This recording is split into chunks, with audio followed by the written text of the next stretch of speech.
मैं अब क्या करने वाला हूं, एक छोटा सा ऑडियो प्ले करूंगा यहां पे डॉक्टर एपीजे अब्दुल कलाम का। आप में से कितने लोगों ने उनकी एक ऑटोबायोग्राफी है यूट्यूब के ऊपर जो गुलजार ने बोली है, गुलजार साहब ने, कितने लोगों ने सुनी है? किसी ने नहीं। देखो क्या हो रहा है। हनी सिंह के गाने कितने लोगों ने सुने हैं? 4 bottle vodka, 4 bottle vodka, 4 bottle vodka. उसमें सनी लियोन दिख रही है डांस करती हुई। माइंड हमारा वर्ड्स में सोचता नहीं है, पिक्चर्स में सोचता है। तो जैसे ही वो गाना चलेगा माइंड के अंदर सनी लियोन आएगी, सनी लियोन आएगी, आप नेट पे जाकर के सनी लियोन सर्च करोगे, हो गया टाइम पास। क्या होगा? बोलते रहेंगे आपके पेरेंट्स, बेटा ये मत कर वो मत कर। नहीं मम्मा कुछ नहीं कर रहा, मैं तो पढ़ाई कर रहा हूं। कौन सी पढ़ाई होगी? क्यों करोगे पढ़ाई? कोई वजह ही नहीं है पढ़ाई करने की। If you need a reason to do something extraordinary, you need a purpose. जीने की कोई वजह चाहिए, कोई इंस्पिरेशन चाहिए। कौन है, कहां से आएगी वो? I strongly recommend you all, strongly recommend you. इतना स्ट्रांगली मैंने कभी अपनी लाइफ में किसी के लिए रिकमेंड नहीं किया। Doctor APJ Abdul Kalam students के लिए, उनसे बड़ी इंस्पिरेशन इस पूरी दुनिया में कोई नहीं है स्टूडेंट्स का।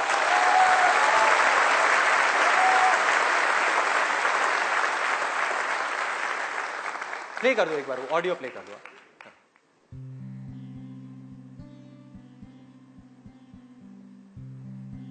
1990 के रिपब्लिक डे पर देश ने मिसाइल प्रोग्राम की कामयाबी का जश्न मनाया। मुझे पद्म विभूषण से नवाजा गया और डॉक्टर अरुणाचलम को भी। 10 साल पहले पद्म भूषण की यादें एक बार फिर हरी हो गईं। रहन सहन मेरा अब भी वैसा ही था जैसा तब था। 10 बाय 12 का एक कमरा किताबों से भरा हुआ और कुछ जरूरत का फर्नीचर जो किराए पर लिया था। फर्क इतना ही था कि तब यह कमरा त्रिवेंद्रम में था, अब हैदराबाद में। वेटर मेरा नाश्ता लेकर आया, इडली और छाछ, और आंखों में एक खामोश मुस्कुराहट मुबारकबाद की। मैं अपने हमवतनों की इस नवाजिश से छलक गया।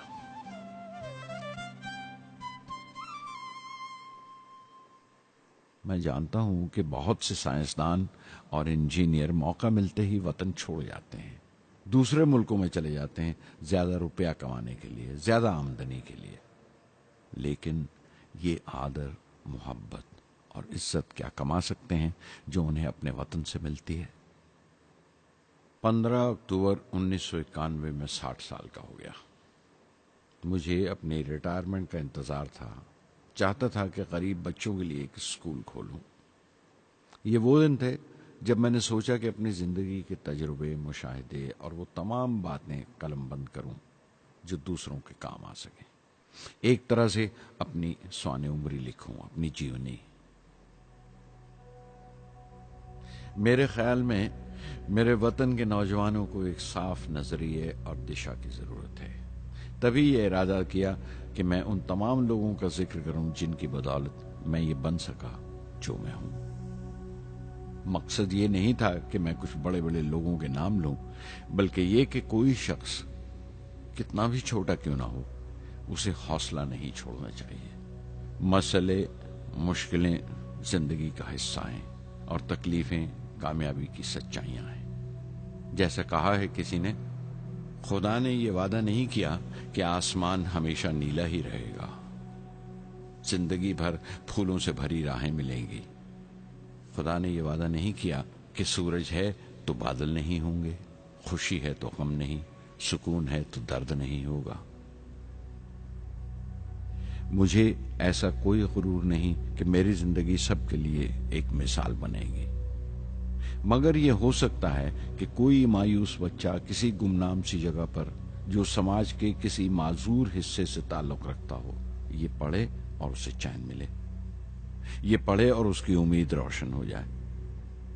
हो सकता है ये कुछ बच्चों को नाउमीदी से बाहर ले आए और जिसे वो मजबूरी समझते हैं वो मजबूरी न लगे। उन्हें यकीन रहे कि वो जहां भी हैं खुदा उनके साथ है। काश हर हिंदुस्तानी के दिल में जलती हुई लौ को पर लग जाए और उस लौ की परवाज से सारा आसमान रोशन हो जाए।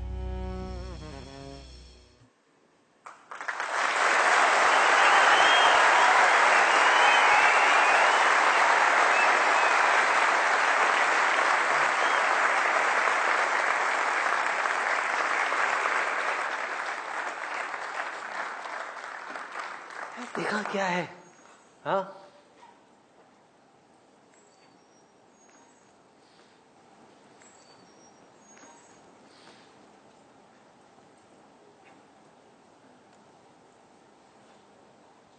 ऐसे लोगों को सुनना है, ऐसे लोगों की बातें अंदर जाने देनी है।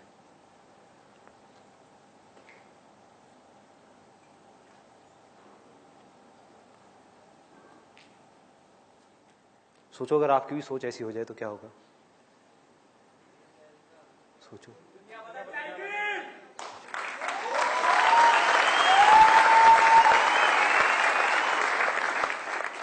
दुनिया बाद में बदलेगी, पहले आपकी जिंदगी बदलेगी। सबसे पहले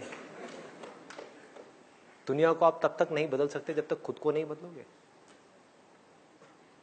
एक बार अंदर ये पनप गया ना, मुझे भी कुछ ऐसा करना है यार, कुछ तो करना है, हौसला बनना है दुनिया के लिए।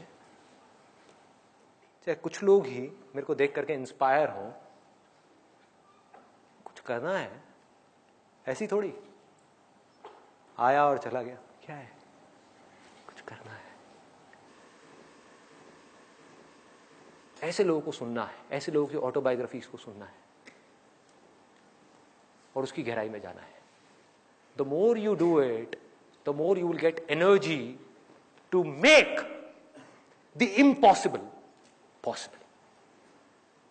वर्ड है ना ये डिक्शनरी में, आप सबके है ना? ये नहीं हो सकता, इम्पॉसिबल है। अरे मैं ये नहीं कर सकता, मैं वो नहीं कर सकती। मैं क्या नहीं कर सकते आप? क्या फर्क है उनमें, डॉक्टर कलाम में, मुझ में, या ऐसे और पता नहीं कितने आए और कितने गए और कितने और आने वाले हैं? क्या फर्क है?